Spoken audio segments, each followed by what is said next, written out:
This is a story about Jane, a seemingly plain and simple girl as she battles through life's struggles. There were many difficulties on her way, as she grew up without feeling love and affection, being subjected to bullying. But Jane, distinguished by her disobedience to conventions, possessing an extraordinary inner devotion to her ideals, a sense of justice, never gave up and did not retreat in the face of fear. Now we learn how Jane from an unruly child turned into a young intelligent lady who independently built a path to her happiness and found love.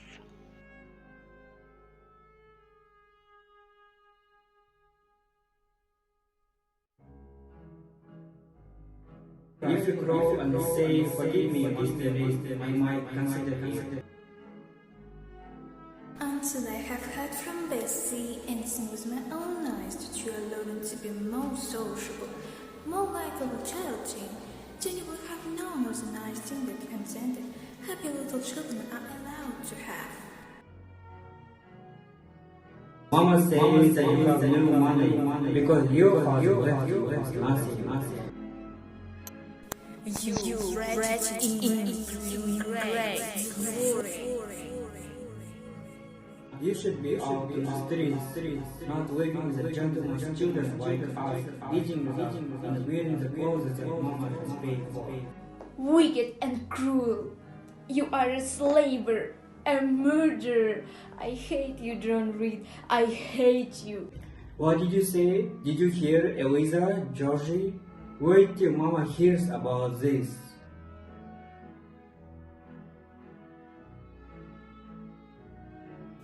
For shame, she bites. Take her into the red room and lock her in there. Hold her arms, Miss Abbott. She's like a mad cat. You are less than a servant because you don't even walk for your food and clothes. You should remember that your aunt keeps you here at her kindness. If she sent you away, you would have to go to the poor house. You mustn't ever think of yourself as equal to your cousins simply because Mrs. Reed is kind enough to let you live here.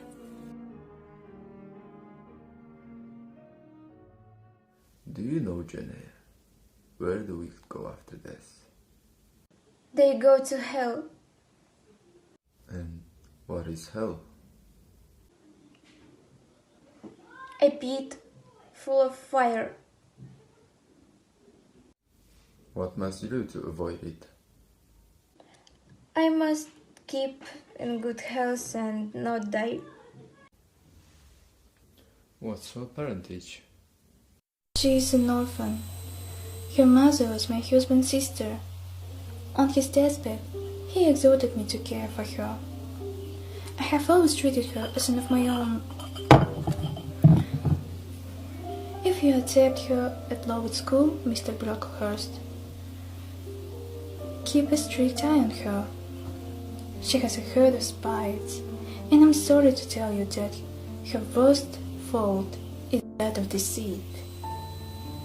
Jane Eyre is a liar. You can rest assured, dear lady, that we mortify our girls in the sentiments of vanity and pride. They are taught to be plain and modest. We should root out the wickedness in the small, ungrateful plant. And as for its vacations, it must spend them all at Lowood. Jane Eyre, be ready to meet your judge.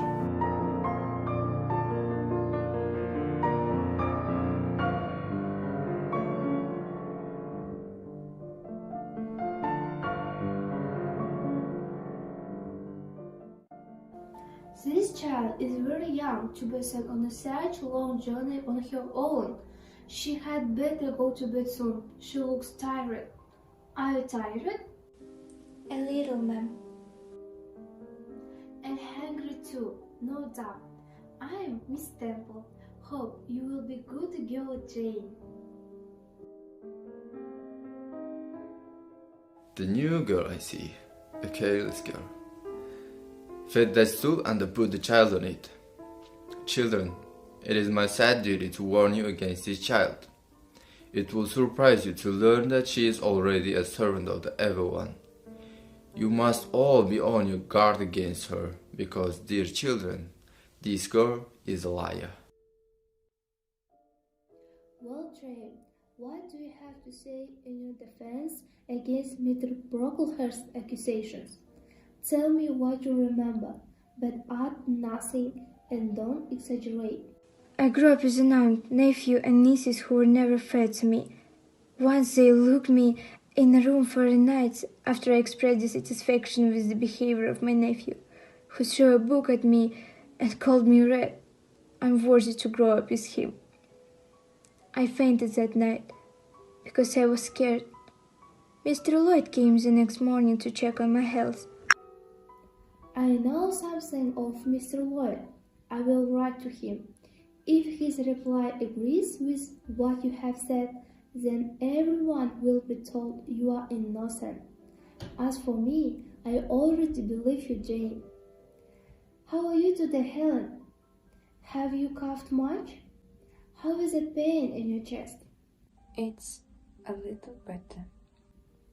You are my guest tonight. Would you like some tea and cake?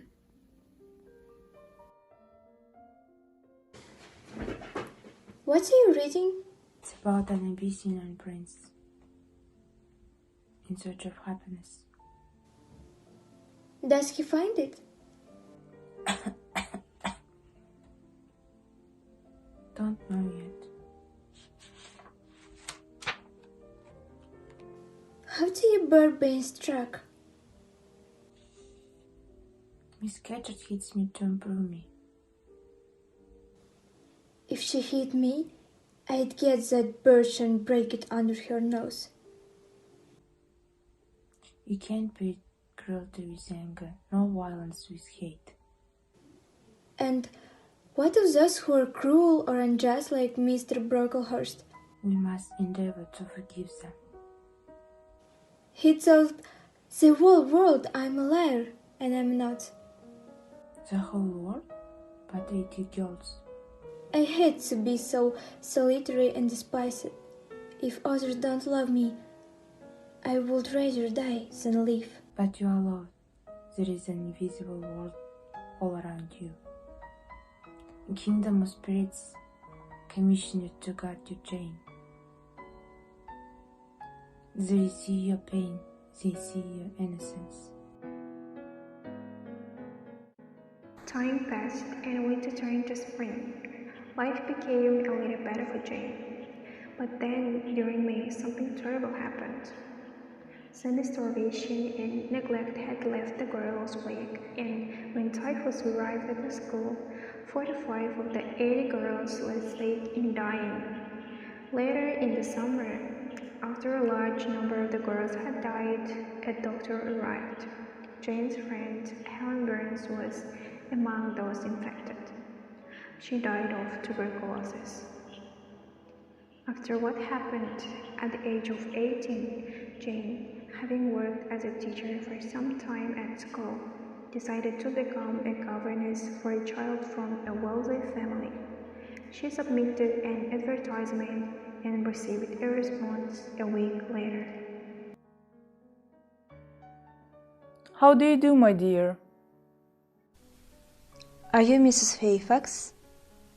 Indeed I am. What a tedious journey you must have had.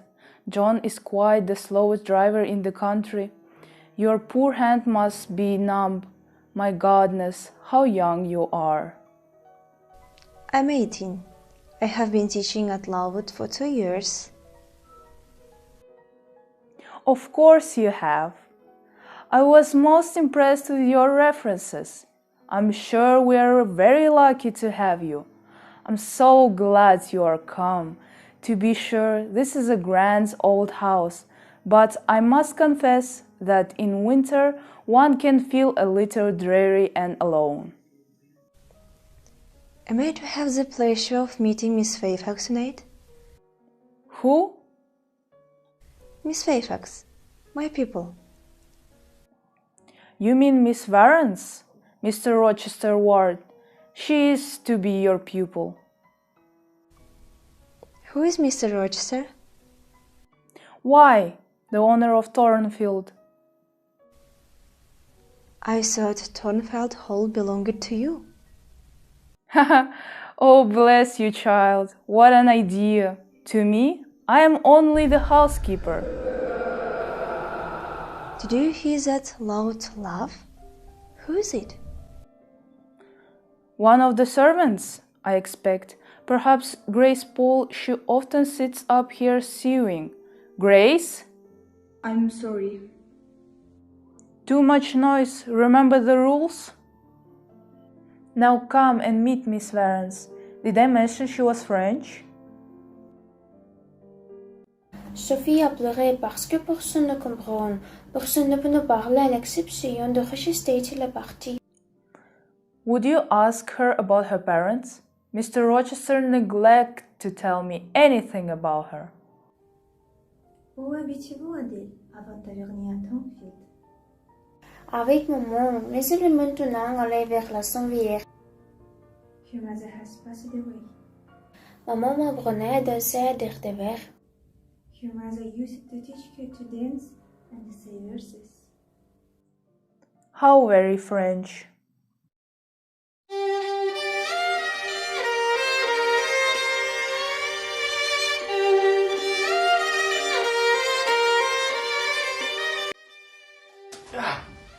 Hellfire!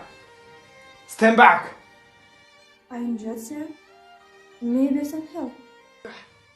Help me back on the horse.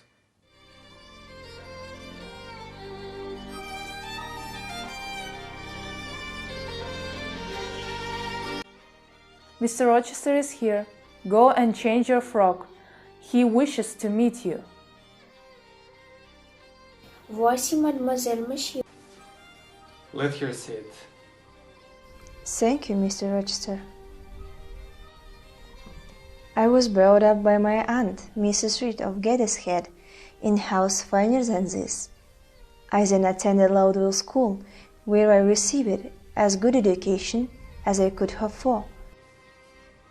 I see it is late, Miss Eyre. Take Adele to bed.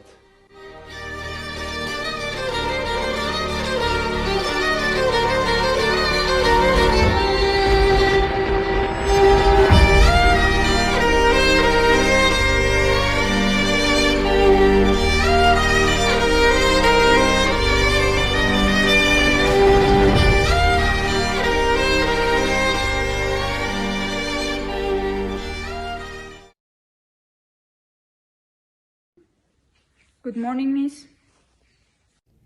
What happened here? The master was reading in bed last night, and he fell asleep with his candle lit, and the curtains went on fire. Did you not hear anything, miss? I did. I heard a laugh, a strange one. I think you must have been dreaming, miss, or perhaps you saw someone?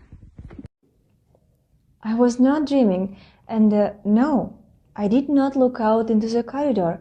In fact, I locked my door. Do you not lock your door every night then? I think it would be wise if you did from now on.